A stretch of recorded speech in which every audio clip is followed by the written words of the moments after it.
Salut à tous! Le 3 janvier 2026, à exactement 2h du matin, les lumières se sont éteintes partout à Caracas. Pas à cause d'une panne de courant, pas à cause d'une tempête, mais à cause de bombes américaines.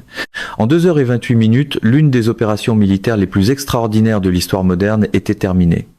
Le président en exercice d'un pays souverain avait été saisi dans sa propre maison, embarqué à bord d'un avion américain, puis transporté à New York pour comparaître devant un tribunal fédéral. Dans l'univers de Trump, même une opération militaire peut être emballée comme une transaction immobilière conclue tard dans la nuit.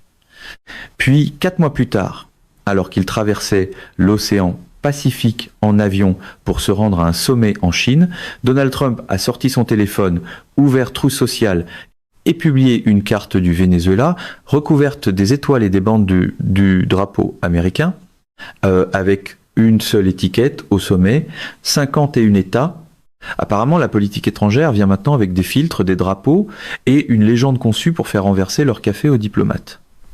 Ce n'était pas de la spéculation, ce n'était pas une théorie, c'était la chaîne documentée de décision, d'opérations et de calculs qui a mené de la chute de l'un des gouvernements les plus défiants de l'hémisphère occidental à un président américain, en exercice suggérant ouvertement qu'un pays de 28 millions d'habitants, possédant les plus grandes réserves de pétrole de la planète, devrait tout simplement devenir une partie des États-Unis.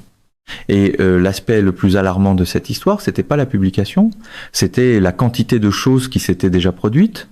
Pour comprendre ce que Trump faisait réellement avec le Venezuela, l'histoire ne pouvait pas commencer en 2026. Il fallait revenir à un moment que la plupart des gens en dehors de l'industrie pétrolière ne se rappellent que vaguement. L'année était 2007, Hugo Chavez, le président vénézuélien qui avait passé des années à transformer son pays en adversaire idéologique de Washington, a posé son geste le plus audacieux. Il a nationalisé l'industrie pétrolière, saisi les actifs d'ExxonMobil, pris l'infrastructure de ConocoPhillips et remis le tout à la société d'État PDVSA. Pour les compagnies pétrolières, ce fut une catastrophe. Des milliards de dollars d'investissement, des années de développement d'infrastructures, des décennies de relations effacées du jour au lendemain. ExxonMobil et ConocoPhillips ont poursuivi le Venezuela en arbitrage international et ont obtenu des milliards en compensation que le Venezuela a largement refusé de payer. Elles sont parties, les Américains étaient dehors. Et l'industrie pétrolière du Venezuela, qui avait autrefois été l'une des plus productives au monde, a commencé un effondrement au ralenti. Sans l'expertise américaine et occidentale, sans investissement, sans entretien, l'infrastructure s'est corrodée. La production, qui avait atteint un sommet de 3-5 millions de barils par jour à la fin des années 1990, est tombée à 1 million de barils par jour en 2026. Les plus grandes réserves prouvées de pétrole sur Terre, 303 milliards de barils, représentant 17% du total mondial, restaient dans le sol, intactes et largement inaccessibles, tandis que les Vénézuéliens faisaient la file pour se nourrir et fuyaient par millions. Trump a regardé tout cela et il avait une formule très précise pour décrire ce que Chavez puis Maduro avaient fait aux compagnies pétrolières américaines. Pour lui, c'était le plus grand vol de l'histoire de l'Amérique. Pas une expropriation, pas une nationalisation, un vol, un crime contre la propriété américaine. Une propriété que, dans le cadre de Trump, les États-Unis avaient parfaitement le droit de reprendre. Pour le camp de Trump, l'histoire devient souvent beaucoup plus simple une fois que chaque litige juridique est rebaptisé facture personnelle. Ce qui s'est produit ensuite exige de comprendre un personnage que la plupart des médias occidentaux ont passé des années à traiter comme une note de bas de page. Nicolás Maduro, le successeur choisi par Chavez, avait été inculpé par le département de la justice des États-Unis en 2020 pour narcoterrorisme. L'administration Trump avait désigné le gang Tren de Aragua et le cartel des Soleils comme organisation terroriste étrangère et avait allégué que ce dernier était en réalité dirigé par Maduro lui-même. Cette architecture juridique était essentielle parce qu'elle a transformé Maduro, qui n'était plus seulement un chef d'État étranger, en fugitif recherché par la justice américaine. Et cette distinction, dans le cadre juridique de l'administration Trump, est devenue la justification de ce qui allait suivre. 3 janvier 2026, opération Absolute Resolve. À 2h du matin, les forces américaines ont frappé des installations de défense aérienne dans le nord du Venezuela afin d'éliminer toute capacité de riposte. Une force spécialisée d'arrestation a frappé le complexe de Maduro à Caracas. L'opération a duré 2h28. Si on la classe comme conflit militaire, ce serait l'un des plus courts de l'histoire. À l'aube, Nicolás Maduro et sa femme, Celia Flores, étaient détenus par les Américains, transportés par les forces américaines, inculpés pour narcoterrorisme, puis traduits devant un tribunal fédéral de Manhattan 2 jours plus tard. Le gouvernement du Venezuela était sous le choc, son armée avait été incapable de répondre, ses défenses aériennes avaient été neutralisées en quelques minutes, son président avait disparu avant même que le pays puisse réagir de façon cohérente. Marco Rubio a présenté l'opération comme une opération d'application de la loi, pas une guerre, pas une invasion, une arrestation très vaste, très armée, très précise. Le Congrès n'avait pas été informé à l'avance. Les Nations Unies ont parlé d'une violation de la Charte des Nations Unies et de la souveraineté vénézuélienne. Les experts en droit international se sont alignés pour la condamner. C'est le genre de formulation que Washington va chercher quand la paperasse arrive après les explosions. Et Trump, debout devant un micro quelques heures après l'intervention militaire unilatérale la plus audacieuse dans l'hémisphère occidental depuis l'invasion du Panama en 1989, a traversé tous les arguments juridiques et diplomatiques avec une clarté totale. Les compagnies pétrolières allaient entrer et reconstruire le système. Pas aider le Venezuela, pas s'associer au Venezuela, entrer et reconstruire le système, parce qu'il avait été volé à l'Amérique et que l'Amérique le reprenait maintenant. Dans la version trumpienne de la politique de développement, le paragraphe humanitaire arrive toujours, d'une façon ou d'une autre, après la réunion des actionnaires, mais ce qui s'est produit ensuite a changé le calcul d'une façon que même l'équipe de Trump n'avait pas entièrement anticipée. La vice-présidente de Maduro, Delcy Rodriguez, n'a pas fui. Elle n'a pas dissous le gouvernement. Elle a prêté serment comme présidente par intérim et elle a fait un choix qui était soit extraordinairement pragmatique, soit désespérément dévastateur, selon la manière dont on le regarde. Elle a commencé à coopérer. En quelques semaines, Rodriguez a annoncé une amnistie pour les prisonniers politiques couvrant toute la période de 1999 à aujourd'hui. Elle a adopté des réformes rouvrant les secteurs miniers et pétroliers du Venezuela aux entreprises étrangères. En février, Chevron a signé une entente pour élargir ses activités. En avril, un représentant de Chevron s'est tenu à l'intérieur du palais présidentiel de Miraflores, le palais même où Maduro avait régné pendant plus d'une décennie, et a signé un nouveau contrat pour accroître la production pétrolière. Les exportations pétrolières du Venezuela en avril 2026 ont dépassé 1 million de barils par jour, leur niveau le plus élevé depuis 2018. Des dirigeants pétroliers américains arrivaient à Caracas, des conseillers américains en énergie rencontraient des responsables vénézuéliens. Des compagnies pétrolières américaines cartographiaient la ceinture de l'Orénoque. Cet immense gisement de pétrole lourd qui contient l'essentiel des 303 milliards de barils du Venezuela, en faisant tourner leur modèle financier, en calculant ce que 100 milliards de dollars d'investissement sur une décennie pourraient produire. Trump n'exagérait pas lorsqu'il disait qu'il était populaire auprès des citoyens vénézuéliens. Des décennies de mauvaise gestion sous Maduro avaient produit l'hyperinflation, la faim de masse et l'exode de près de 8 millions de Vénézuéliens. Beaucoup de ceux qui étaient restés avaient rêvé précisément de ce genre de rupture, quelle qu'en soit la forme. Puis, en mars 2026, Trump a publié pour la première fois ce qui se construisait dans son esprit depuis des mois. De bonnes choses arrivaient récemment au Venezuela et il se demandait à quoi tenait cette magie. Le statut de 50 et un État, quelqu'un. Rien ne dit mieux la retenue stratégique que de transformer une crise nationale en bande-annonce. La réaction a été instantanée et mondiale. Les gouvernements latino-américains ont explosé. Le Mexique, la Colombie et le Brésil ont émis des protestations officielles. Les pays de l'Alliance bolivarienne ont convoqué des réunions d'urgence. La Chine, qui avait été un important acheteur de pétrole vénézuélien à prix réduit grâce au même type d'arrangement de flotte fantôme qu'elle avait utilisé pour le brut iranien, observait la situation avec une inquiétude croissante. Parce que ce que la plupart des gens ont manqué dans le bruit de la réaction était déjà évident dans la séquence. Trump avait déjà dit en janvier que les États-Unis dirigeraient le Venezuela pendant une période de transition. Il avait déjà déclaré que les compagnies pétrolières américaines investiraient 100 milliards de dollars dans la production vénézuélienne. Il avait déjà décrit le pétrole vénézuélien comme une propriété américaine volée en cours de récupération. Il avait déjà demandé à des responsables de son cabinet de tenir des réunions avec des dirigeants vénézuéliens par intérim et des dirigeants pétroliers américains en même temps. La publication sur le 50 et une État n'était pas une pensée aléatoire. C'était le point d'arrivée logique d'une séquence qui se construisait depuis que les premières bombes étaient tombées sur Caracas à 2h du matin. Et le 12 mai, en route vers la Chine, Trump l'a rendu explicite. La carte, le drapeau, l'étiquette. Puis, sur Fox News, sont venus les mots qui ont envoyé tous les ministères des Affaires étrangères du monde chercher leur cap diplomatique. Il envisageait sérieusement de faire du Venezuela le 50 et une État. Dans la messagerie pro-Trump, la partie silencieuse ne reste pas silencieuse. Elle est invitée aux heures de grande écoute. La raison n'était pas compliquée. 40 billions de dollars en pétrole, 303 milliards de barils. Les plus grandes réserves prouvées de la planète. Des puits à peine exploités parce que 2 décennies de mauvaise gestion et de sanctions les avaient laissés largement dormants.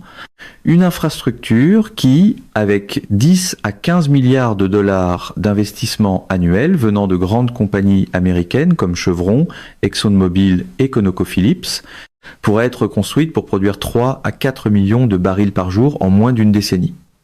Des niveaux de production qui transformeraient la domination énergétique des États-Unis, même au-delà de ses sommets historiques actuels.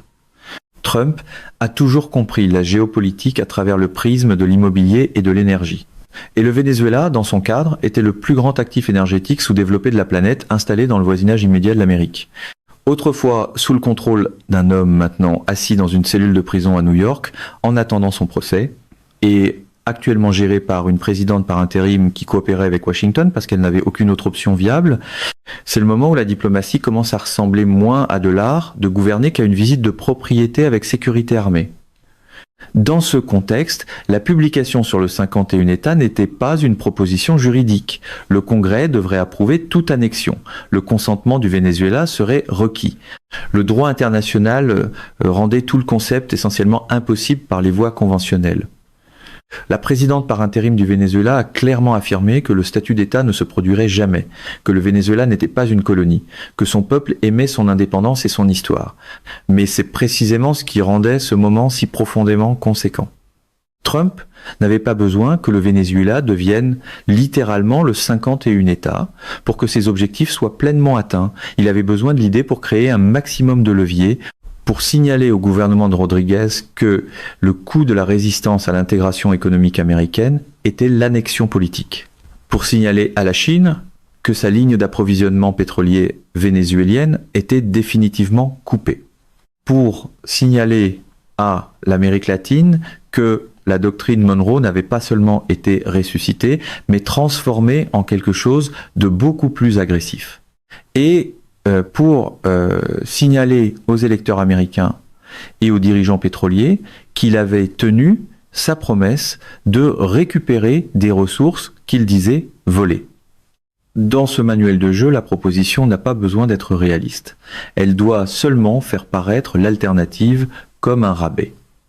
C'était le même manuel de jeu qui avait produit les déclarations sur le Canada, le Groenland et le canal de Panama. Chaque fois, Trump nommait un territoire ou un pays qui possédait quelque chose que l'Amérique voulait. La revendication semblait extrême. Les réactions étaient indignées, puis, sous le théâtre, l'accord réel que Washington voulait depuis le départ se faisait. Ce que la plupart des gens ne réalisaient pas, c'est que, avec le Venezuela, l'accord était déjà largement conclu. Chevron était en expansion. ExxonMobil et ConocoPhillips étaient en discussion pour revenir. Halliburton et SLB, les géants des services pétroliers, avaient leurs ingénieurs sur le terrain pour cartographier ce qu'exigerait la reconstruction. Le Trésor américain gérait la période de transition du Venezuela par coordination directe avec le gouvernement par intérim. Les exportations de pétrole augmentaient, les revenus qui allaient autrefois au gouvernement de Maduro et aux arrangements de flotte fantôme de la Chine étaient redirigés vers des structures corporatives américaines. La publication sur le 51 États n'était pas le début de l'histoire. C'était un point de pression au milieu d'une histoire qui avait commencé dans l'obscurité d'avant l'aube le 3 janvier. L'annonce était bruyante, mais la machinerie en dessous avait déjà appris à murmurer. Mais il y avait une dimension à tout cela qui dépassait le pétrole. Pour la comprendre, il fallait regarder la carte publiée par Trump sous un autre angle. Le Venezuela ne reposait pas seulement sur du pétrole. Il se trouvait à la limite nord de l'Amérique du Sud. Il était adjacent au Guyana, où ExxonMobil avait développé l'un des champs pétroliers extra-côtiers les plus productifs découverts depuis des décennies. Il faisait face à Trinité et Tobago, un important producteur de gaz naturel liquéfié. Il contrôlait les approches de la mer des Caraïbes et pendant 25 ans, il avait été le principal financier et l'ancrage idéologique d'un bloc de gouvernements latino-américains alignés contre Washington. Cuba, Bolivie, Nicaragua.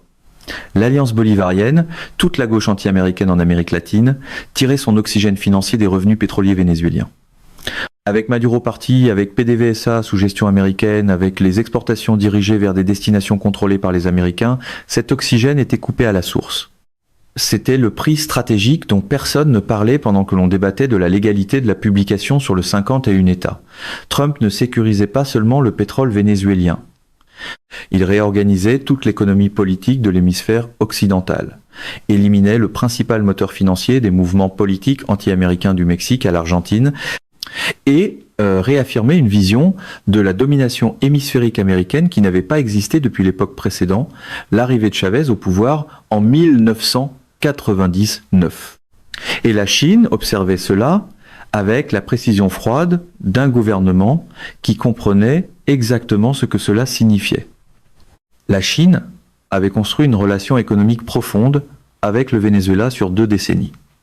Des prêts totalisant plus de 65 milliards de dollars, des arrangements pétrole contre prêts, des projets d'infrastructure, un accès stratégique à des réserves que Pékin voyait comme une couverture essentielle contre la domination énergétique américaine, les arrangements de flotte fantôme qui transportaient le brut vénézuélien vers les raffineries chinoises n'étaient pas seulement du commerce.